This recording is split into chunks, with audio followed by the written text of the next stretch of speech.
नमस्कार, स्वागत आहे तुमचं माझ्या यूट्यूब चॅनलमध्ये, ज्याचं नाव आहे स्वामी भक्ती मराठी. हिंदू धर्मामध्ये सर्वात मोठा सण म्हणून दिवाळी म्हणजेच लक्ष्मीपूजन हे आपण करत असतो. आणि या दिवाळीच्या 5 दिवसांमध्ये आपल्याला लक्ष्मीचे आवाहन करायचे असते. माता लक्ष्मीने आपल्या घरामध्ये अखंड वास करावा, त्यासाठी आपण या 5 दिवसामध्ये अनेक सेवा उपाय हे करत असतो. तर या 5 दिवसामध्ये आपल्याला आपल्या घरामध्ये कोणती कामे करायची आहे, माता लक्ष्मीचं आवाहन कसं करावे, माता लक्ष्मीला प्रसन्न करून घेण्यासाठी कोणते उपाय आणि सेवा कराव्यात, तर हेच आपण या व्हिडिओमध्ये बघणार आहोत. तर व्हिडिओ स्किप न करता संपूर्ण बघा आणि जे कोणी नवीन असेल या चॅनलवरती तर सबस्क्राईब करा.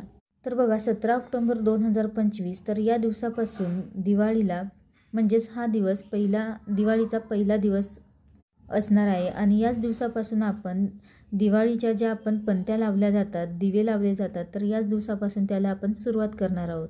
तर याच दिवशी वसुबारस आलेली आहे. तर या 5 दिवसाच्या काळामध्ये आपल्याला आपल्या मुख्य दरवाजावर काही सेवा आणि उपाय करायचे आहे, जेणेकरून माता लक्ष्मी आपल्यावर प्रसन्न होईल आणि ती अखंड आपल्या घरामध्ये वास करेल. जिथे स्वच्छता तिथेच माता लक्ष्मी वास करते आणि त्यासाठीच आपल्याला आपल्या मुख्य दरवाजावर काही गोष्टी करायच्या आहे. तर या 5 दिवसामध्ये रोज आपला मुख्य दरवाजा हा नित्यनियमाने स्वच्छ आपल्याला करायचा आहे.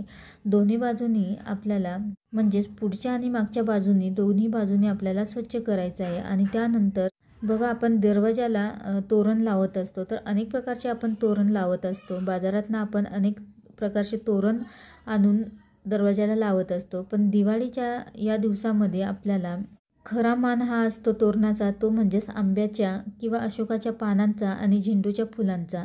तर या दिवसामध्ये या 5 दिवसामध्ये आपल्याला रोज झेंडूच्या फुलांचा, आंब्याच्या पानांचा आणि अशोकाच्या पानांचा एकत्रित तोरण आपल्याला आपल्या दरवाजाला लावायचा आहे. तर या दिवसांमध्ये खरा मान या तोरणाचा असतो. तर रोज आपल्याला हे तोरण आपल्या मुख्य दरवाजाला लावायचं आहे. त्यासोबतच दारासमोर रांगोळी देखील काढायची आहे. त्यामध्ये गोपद्म, लक्ष्मीचे पावलं, गाईचे पावलं हे आवर्जून काढायचे आहे. घरामध्ये येणारा व्यक्ती कसा आहे हे आपल्याला माहीत नसते आणि त्यामुळे घरामध्ये येताना त्याच्या मनामध्ये जी काही नकारात्मक वाईट गोष्टी असतात तर त्या तिथेच नष्ट होतात आणि त्यासाठीच आपल्याला या सर्व गोष्टी करायच्या आहे. त्यासोबतच रोज या 5 दिवसामध्ये आपल्या घराच्या मुख्य दरवाजाच्या उंबरठ्याला हळदीचं लेपन करायचं आहे. यामुळे नकारात्मकता ही नष्ट होते आणि ती उंबराच्या बाहेरच राहते, ते आपल्या घरामध्ये येत नाही. त्यासोबतच फरशी पुसताना पाण्यामध्ये आपल्याला थोडंसं गोमूत्र आणि थोडीशी हळद टाकून त्या पाण्याने आपल्याला आपलं संपूर्ण घर पुसायचं आहे. त्यासोबतच रोज आपल्याला दरवाजा पुसल्यानंतर कुंकवाने आपल्याला आपल्या दरवाजावर कुंकवाने शुभ आणि लाभ हे काढायचं आहे आणि मध्यभागी स्वस्तिक आपल्याला काढायचं आहे. तर हे रोज आपल्याला या 5 दिवसामध्ये करायचं आहे. त्यासोबतच रोज उंबरठ्याची पूजा करायची आहे, धूपदीप लावून ओवाळून घ्यायचं आहे. तर हे रोज आपल्याला न चुकता करायचं आहे.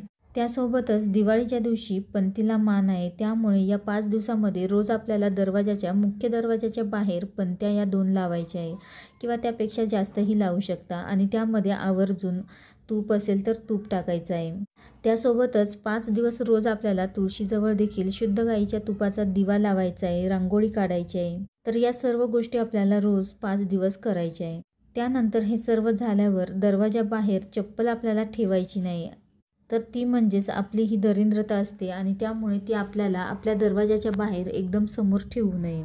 त्यासोबतच 5 दिवस रोज आपल्याला संध्याकाळी दारे आणि खिडक्या हे उघडे ठेवायचे आहे. आणि या 5 दिवसातच नाही तर रोज आपल्याला जी वेळ लक्ष्मी घरामध्ये येण्याची असते तर त्यावेळी दार आणि खिडके हे आपले उघडे ठेवावे.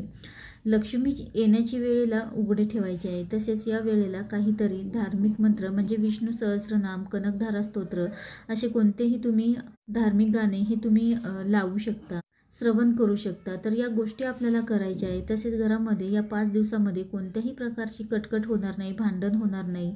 तर याची देखील आपल्याला काळजी घ्यायची आहे. घरामध्ये शांतता ठेवायची आहे, जेणेकरून माता लक्ष्मी आपल्या घरामध्ये अखंड वास करेल.